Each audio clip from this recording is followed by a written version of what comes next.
নমস্কাৰ বন্ধু বান্ধৱীসকল, পিটি হোম কিচেনৰ ফালৰ পৰা মই পিটি আজি আপোনালোকৰ বাবে লৈ আহিছোঁ একদম ফটাফট 10 মিনিটত বনাই খাব পৰা আমৰ এই আচাৰটো।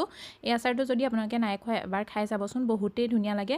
আৰু যিসকলে আচাৰ বনাব নাজানে বা ভয় কৰে আচাৰটো বনাই পেলাই থৈ দিলে বেয়া হৈ যায় বুলি, তেওঁলোকৰ কাৰণে এই ভিডিঅ'টো। তেওঁলোকে বনাই পেলাই আমৰ আচাৰৰ জুতিও ল'ব পাৰিব আৰু এই আচাৰটো বেয়াও হৈ নাযায়।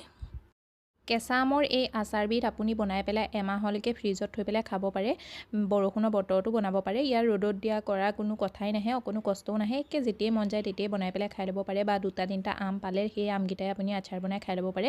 বিৰাটেই টেষ্টি হয়। আজিৰ এই আমৰ আচাৰটো বনাবৰ কাৰণে মই 3টা কেঁচা আম লৈ লৈছোঁ। মই কৈছোঁৱেই নহয়, কেঁচা আম হ'লে মানে আমকেইটা একদম পূৰা কেঁচা কেঁচা হ'লে বেছিয়ে ভাল হয়। মোৰ আমকেইটা ইমান কেঁচা নাছিলে, কাৰণ কিনি অনা আম হয়, মোৰ গছৰ আম নাছিলে। আৰু কিনি অনা তেওঁলোকে অকণমান পাৰি থোৱা চাই দিন হ'ল, সেইটো কাৰণে আমকেইটা ইমান ভাল নহয়। তথাপিতো মই কৈছোঁ নহয়, আচাৰটো একদম লগতে বনাই লগতে খাব পৰা আচাৰ।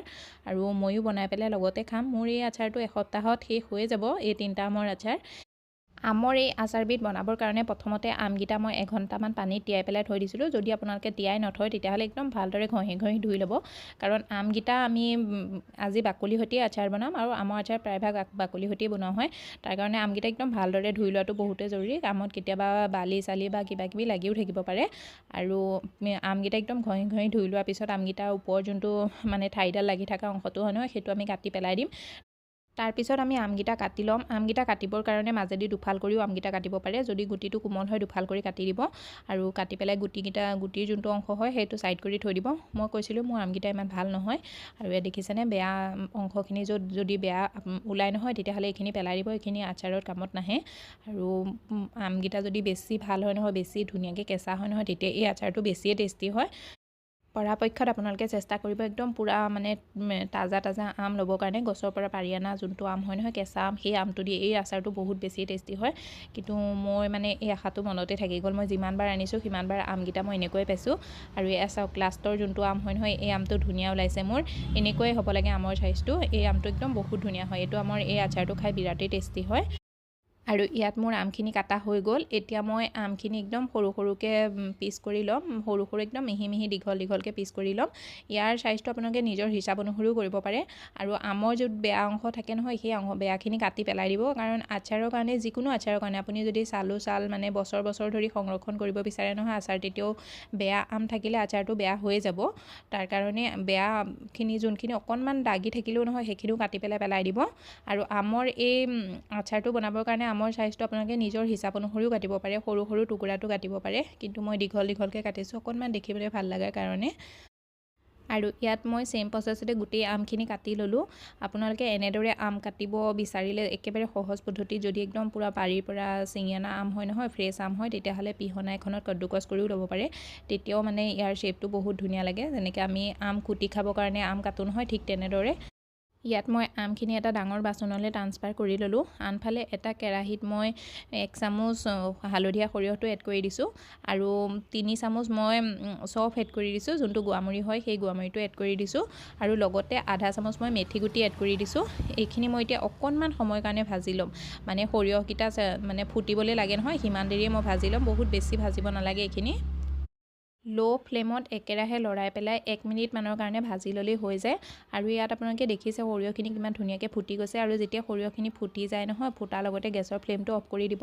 অফ কৰি পেলাই এইখিনি উলিয়াই পেলাই থৈ দিব এখন প্লেটত, আৰু অলপ দেৰি ঠাণ্ডা হৈ যাবলৈ দিব। চেম কেৰাহীটোতে মই ঘৰত ইউজ কৰা বাতি এটাৰে এবাতি তেল লৈছোঁ। এইটো গ্ৰামৰ হিচাপত চাবলৈ গ'লে 50 গ্ৰামতকৈ অকণমান বেছি হ'ব, 70 গ্ৰামমান হ'ব। তেলখিনি একদম ধোঁৱা ওলোৱালৈকে গৰম কৰি ল'ব। আৰু এই আচাৰ ৰেচিপিটো বনাবৰ কাৰণে সৰিয়হৰ তেলেই ব্যৱহাৰ কৰিব লাগে। মই সৰিয়হৰ তেলেই ইউজ কৰিছোঁ। যদি আপোনালোকৰ তাত সৰিয়হৰ তেল নাথাকে তেতিয়াহ'লে বেলেগ কিবা তেলতো এই আচাৰটো বনাব পাৰে। কিন্তু আচাৰ বনাবলৈ হ'লে যিকোনো আচাৰেই হওক, আচাৰৰ সৰিয়হৰ তেলত আচাৰৰ টেষ্টটো বেছি টেষ্টি হয়। তাৰ কাৰণে পৰাপক্ষত সৰিয়হৰ তেলেই ব্যৱহাৰ কৰিব। এতিয়া মই কাটি থোৱা আমখিনি 2 চামুচ নিমখ এড কৰি দিছোঁ, বা নিমখটো নিজৰ সোৱাদ অনুসৰিও এড কৰিব পাৰে। আৰু 2 চামুচ মই হালধি পাউডাৰ এড কৰিছোঁ। লগতে 1 চামুচ মই জলকীয়া গুড়িও এড কৰি দিছোঁ। আৰু এয়া দেখিছেনে, যোনখিনি মই মছলা, চফ, সৰিয়হ আৰু মেথি গুটি ভাজি পেলাই থৈছিলোঁ নহয়, সেইখিনিও মই পিচি লৈছোঁ। পিছোতে মই এইখিনি বহুত বেছি একদম পাউডাৰ কৰি পিছা নাই, অলপ দৰদৰাকৈ মোটা হৈ থকাকৈ পিচি লৈছোঁ। আনফালে মই 10-12টামান জলকীয়া লৈ লৈছোঁ, কেঁচা জলকীয়া, আৰু এটা সৰু চাইজৰ নহৰু লৈ লৈছোঁ। এইকেইটাও মই মিক্সিত ঘূৰাই লৈছোঁ এপাক। জলকীয়া নহৰুখিনি আপোনালোকে পটাত পিচিও ল'ব পাৰে, খালি পিছোতে একদম পূৰা গুড়ি কৰি পেষ্ট বনাই ল'ব নালাগে আৰু গোটা গুটিকৈ পিচি ল'লেই হ'ল। আৰু সহজ পদ্ধতি, মিক্সিত এবাৰ ঘূৰাই দিলেই হৈ যায়, একেবাৰে বহুত বেছি ঘূৰাইও থাকিব নালাগে, এবাৰ ঘূৰাই দিলে এইখিনি একদম ধুনীয়াকৈ মানে জোখৰ হৈ যায়। আৰু এতিয়া মই এইখিনি আমখিনিৰ ওপৰত এড কৰি দিম ধুনীয়াকৈ, মানে জলকীয়া আৰু নহৰুৰ পেষ্ট বুলিয়ে কৈছোঁ আৰু যোনটো মই মোটাকৈ পিচিছোঁ আপোনালোকে দেখিছে। ভালদৰে এতিয়া মই মিলাই ল'ম, এইখিনি মিলাওঁতে একদম গোটেই ধুনীয়াকৈ মিলাব যাতে গোটেই মছলাখিনি আমখিনিৰ লগত ভালদৰে মিহলি হৈ যায়। আমৰ এই ইনষ্টেণ্ট আচাৰটোত নহৰু আৰু জলকীয়াটো জৰুৰ এড কৰিব। নহৰু আৰু জলকীয়াৰ টেষ্টটো দিয়ে আমৰ আচাৰটো বহুতেই বেছি ভাল লাগে। আৰু এতিয়া মই এইখিনি একদম ভালদৰে মিহলি হৈ যোৱাৰ পিছত পিচি থোৱা মছলাখিনিও এড কৰি দিছোঁ, গোটেই মছলাখিনি এড কৰি দিছোঁ। তাৰ পৰা মই 1 চামুচমান ৰাখিছোঁ। এই 1 চামুচ কিয় ৰাখিছোঁ মই আপোনালোকক আগলৈ ক'ম, ৰাখিছোঁ মানে এইটো মই পিছত মই আকৌ এড কৰিয়ে দিম। এতিয়া মই যোনখিনি তেল গৰম কৰি ৰাখিছিলোঁ নহয়, তেলখিনি একদম ধুনীয়াকৈ গৰম হৈ যোৱাৰ পিছত এতিয়া ঠাণ্ডা হৈ গ'ল। ঠাণ্ডা হৈ যোৱাৰ পিছত মই ইয়াত আধা চামুচ মেথি গুটি এড কৰি দিছোঁ আৰু আধা চামুচ চফ এড কৰি দিছোঁ, লগতে 1 চামুচ জলকীয়া গুড়িও এড কৰি দিছোঁ। তেলখিনিত দি লৈ পেলাই একদম ভালদৰে মিলাই ল'ম। জলকীয়া গুড়ি যদি তেলত এনেকৈ এড কৰি দিয়ে নহয়, আচাৰটো কালাৰটো বেছিয়ে ধুনীয়া হৈ যায়। আৰু যদি আপোনালোকৰ তাত কাশ্মীৰী ৰেড চিলি পাউডাৰ আছে তেতিয়াহ'লে কাশ্মীৰী ৰেড চিলি পাউডাৰটো এড কৰিব, সেইটো তেলতে দি এড কৰিব, তেতিয়া তাৰ কালাৰটো আৰু বেছি ভাল আহিব। মোৰ তাত নাছিলে কাশ্মীৰী ৰেড চিলি পাউডাৰটো, সেইকাৰণে মই এড কৰা নাই। এতিয়া মই তেলখিনি আমখিনিৰ ওপৰত এড কৰি দিম আৰু একদম ভালদৰে মিলাই ল'ম। 2-3 মিনিটৰ কাৰণে এইখিনি একদম ভালদৰে মিলাই ল'ব। আৰু মিলাওঁতে ইয়াত গম পাব, ইয়াত কিবা যদি আপোনালোকৰ কম লগা নিচিনা পায়, হালধি বা জলকীয়া গুড়ি বা নিমখটো কম পায় নহয়, তেতিয়াহ'লে দেখিলে গম পাই যাব, মানে যদি কম লাগে নহয় তেতিয়াহ'লে আপোনালোকে এড কৰিব পাৰে।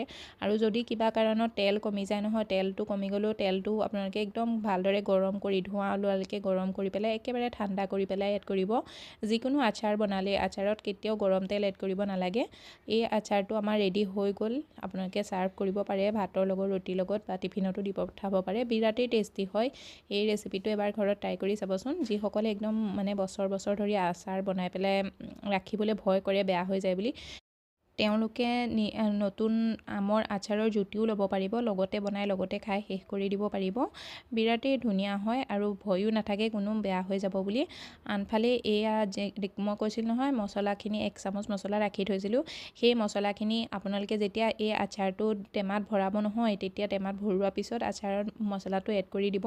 কিন্তু মোৰ এই আচাৰটো টেমাত ভৰাবলগীয়া নহয়, সেইকাৰণে মই মানে ইয়াতে এড কৰি দিছোঁ, কাৰণ মোৰ আচাৰটো মই কৈছোঁ এসপ্তাহত শেষ হৈ যাব, মই কমাই বনাইছোঁ। আপোনালোকক মোৰ আজিৰ এই ৰেচিপিটো কেনেকুৱা লাগিছে, যদি ভাল লাগিছে ভিডিঅ'টো লাইক কৰি দিব, শ্বেয়াৰ কৰি দিব আৰু চেনেলটো ছাবস্ক্ৰাইব কৰিবলৈ নাপাহৰিব, লগতে বেল আইকনটো প্ৰেছ কৰি দিব এনেকুৱা ভিডিঅ'বোৰ আগলৈও পাই থাকিবৰ কাৰণে। ইয়াত মই মানে ক'লা জিৰা এড কৰিবলৈ পাহৰি গৈছিলোঁ, ক'লা জিৰাটো মই আধা চামুচ এড কৰি দিছোঁ। আপোনালোকে ক'লা জিৰাটো যেতিয়া মছলা এড কৰে নহয় তেতিয়াই এড কৰি দিব। আমৰ এই ইনষ্টেণ্ট আচাৰটো আপোনালোকক কেনেকুৱা লাগিছে, যদি ভাল লাগিছে এবাৰ ঘৰত ট্ৰাই কৰি চাব।